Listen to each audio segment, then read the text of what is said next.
They say every person carries a flame inside them. But in the mountains of Peru, one girl's flame burned so bright it exposed betrayal, toppled leaders, and lit the way to freedom. In the Andean village of Cori, life was simple. Farmers tended llamas, women wove colorful textiles, and children played among the terraced hills. Among them lived a girl named Amaya, known for her restless spirit. One evening, while gathering wood, Amaya saw a flicker atop the sacred mountain.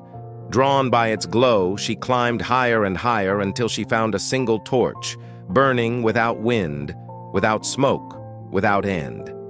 When she touched it, a warmth surged through her body. A voice whispered, "This is the flame of purpose. Guard it well.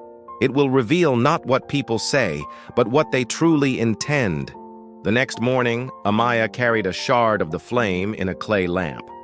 When her father promised to mend the roof, the flame glowed steady. When a merchant swore his grain was fair, the flame sputtered and smoked. Word spread. Soon, people brought their vows, oaths, and dreams before Amaya's lamp. Lovers tested their promises, traitors their honesty, even leaders their pledges. She became Amaya of the flame, the girl who could see purpose itself. But truth is dangerous. The town's governor, Senor Velasco, feared her growing influence. To the people, he smiled. "I serve only your good. I will build schools, bring food, protect you." But when he stood before Amaya's lamp, the flame hissed, shrinking low, as if choked by smoke. The people gasped. Whispers rippled through the plaza. Velasco's cheeks burned red. "Witchcraft!" he thundered. "This girl deceives you!" Yet doubts grew.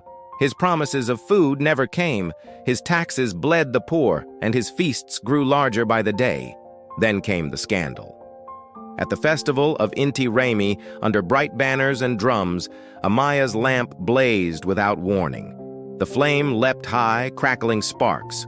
The crowd turned and saw Velasco's wife, Doña Inez, slip from the palace into the arms of the captain of the guard. Gasps filled the square. The flame had not only revealed corruption, it had laid bare betrayal in the governor's own household. Humiliated, Velasco tried to seize the lamp by force, but when his hands touched it, the fire scorched his skin. He screamed and fled. That night he vanished from Cori, leaving behind his riches and shame. The people looked to Amaya, but she shook her head. "The flame is not mine to keep. It belongs to all of us. Purpose must live in every heart, not in one hand." And so she carried the flame back to the sacred mountain, leaving it there for those brave enough to seek it. And so, the village of Cori learned, purpose is not in promises, but in the actions we choose each day. We can learn that when we live with truth and courage, our inner flame burns brighter than any lie. If Amaya's flame sparked something in you, don't let it go out. Share this story, subscribe for more powerful folk tales, and remember, your flame of purpose is waiting to shine. There once lived a princess who loved two things, singing and the sea. Her name was Amphitrite, meaning sea and joy, fitting for one who dreamed of coral castles and creatures of the deep. Every day she'd stroll the shore, humming tunes to shells that sang them back. One day she met a handsome prince, son of a neighboring king. He offered her pearls from distant isles, silks spun by moonlight, but she only wished for ships to sail the waves. The prince laughed. "You are a mermaid at heart. Then let me wed you and rule the sea with you." Soon they were married, yet Amphitrite still yearned for the ocean. The prince built her a tower with walls of glass, but it only mocked her, trapping song within.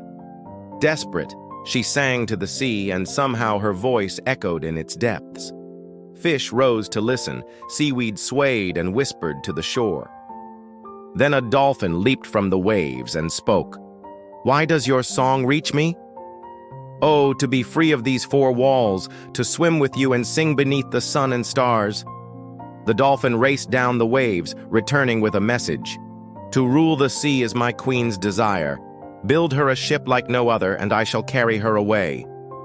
So the prince ordered the grandest ship, tall masts carved with sea foam, sails stitched with starlight. On the deck, a throne of polished jet, fit for a queen of the sea. Yet when Amphitrite stepped aboard, a storm arose.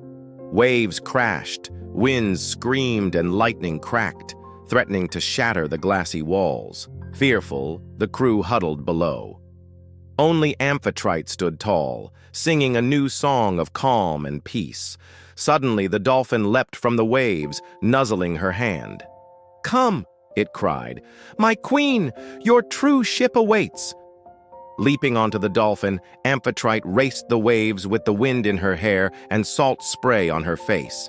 The glassy walls fell away and she swam free forevermore. The people watched in awe, realizing the princess never belonged in a tower, but on the boundless sea. So they named their new queen Amphitrite, and she ruled wisely and well, proving that sometimes our deepest desires lead us to our greatest purpose. If Amphitrite's journey resonates with you, don't let your dreams stay locked up. Reach out, grab hold of your passions, and ride the waves of your purpose towards your dreams. Share this story. Subscribe for more powerful folktales, and always remember your dreams have wings. Fly towards them fearlessly.